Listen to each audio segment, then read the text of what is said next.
everybody! And welcome back to another video. This is gonna be a little different from my normal videos because I'm gonna be talking about a beginner's guide to competitive Team Fortress 2.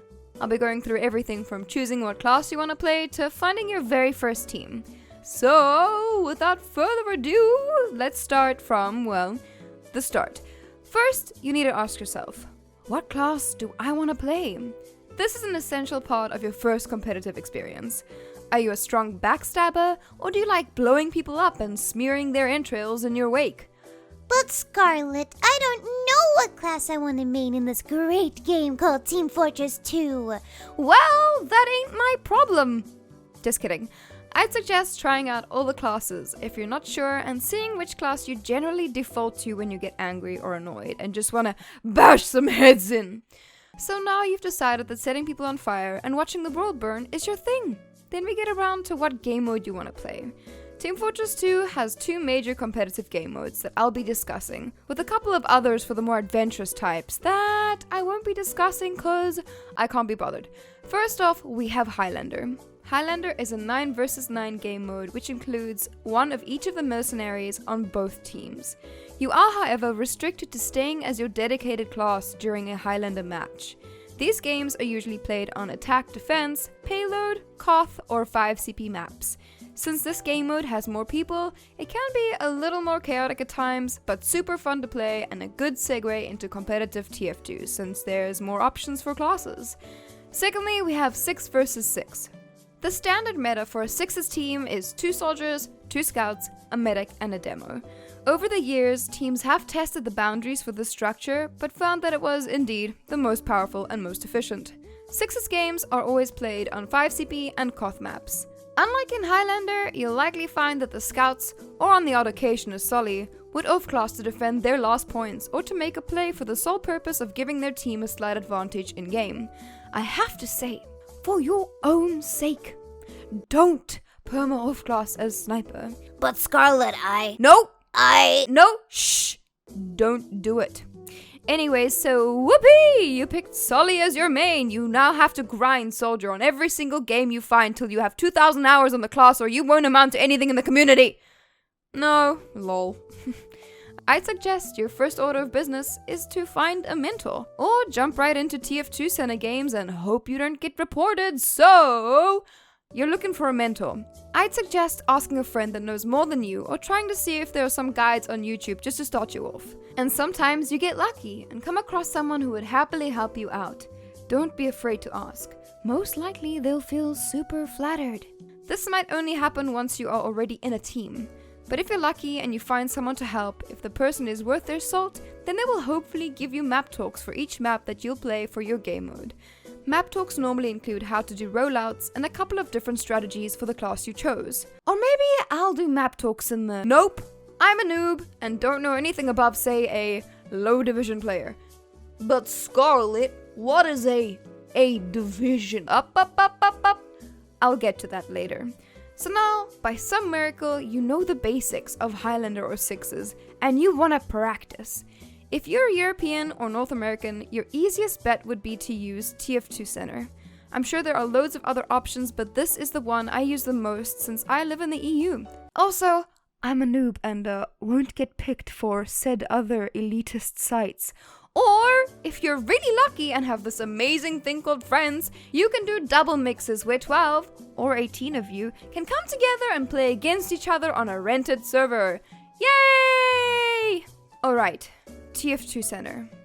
On TF2 Center, a lobby will pop up on the home screen and you'll need to open the lobby and choose a class.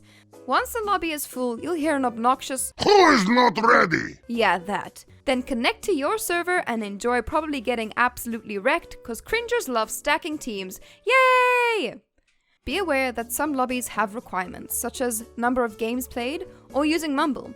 When you see this icon, it means you have to install Mumble and join the server when your game starts. Generally, these lobbies are a little more competitive since you'll need to listen to and make calls. Just a reminder, MGEing or hanging out on deathmatch servers are also a really good way to practice your DM, or meet people who are trying to better their gameplay as well. You can normally find servers on your server list in-game or on teamfortress.tv. Navigate to your region, and you'll see a bunch of servers on the list there that you can just connect to. Okay, I have 50 TF2 center games and a basic understanding of what I'm supposed to do as a medic for competitive lobbies. Kylie, my dear, my queen, how do I procure a team? Alright, so here we are. ETF2L, UGC, RGL, you name it. There are a bunch of different leagues hosting matches for all the different game modes. I'm gonna mainly explain ETF2L because that's the one I know the most about. ETF2L is the major European league, whereas RGL is more for North American players. You can still apply for either regardless where you are from, but ping might be an issue for official servers if you're not using your local league. Each league has their own names for how they class the skill levels of their players. For example, ETF2L has Open, Low, Mid, Div 2, Div 1, and then Premiership, whereas UGC usually goes Steel, Silver, then Platinum. So for your next order of business, you'll have to categorize your skill level. I'd suggest if you're new to TF2 and it's literally your first ever time playing competitive TF2, then maybe looking at Open would be a good option for you.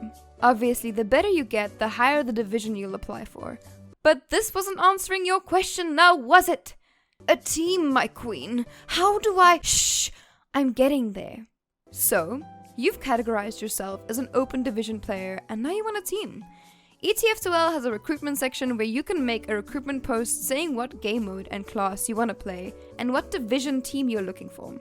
I'd suggest making sure you have a rec post up, or otherwise you can go to the team section and contact team's admins or leaders personally. Just make sure you establish that you're adding them for league reasons. The trial phase. Once you contact a couple of team leaders or they've contacted you, they'll most likely put you through 1 or 2 trial games. Showing that you're keen and willing to play and get better is one of the most important aspects of trialing. As long as you listen to the main caller and don't be an absolute freaking turd of a human being, the trial should be okay. And maybe even the leader will contact you and say, "Hey chum, my buddy, my pal, old friend, we want you on our side." Then you go skipping along, yahee, woohoo, and win your division and become epic grand Pokemon supremists.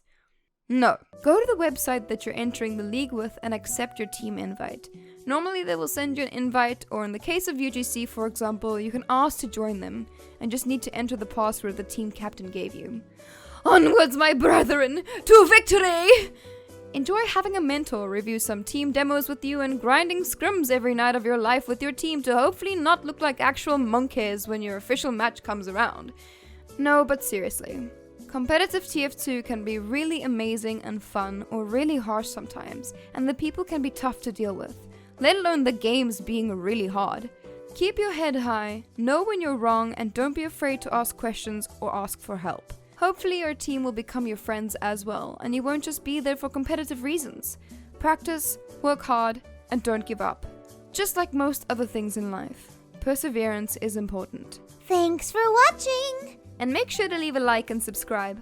Also, I'd like to make some videos in the future explaining what each class does in competitive TF2. Let me know in the comments which class you'd like me to cover first.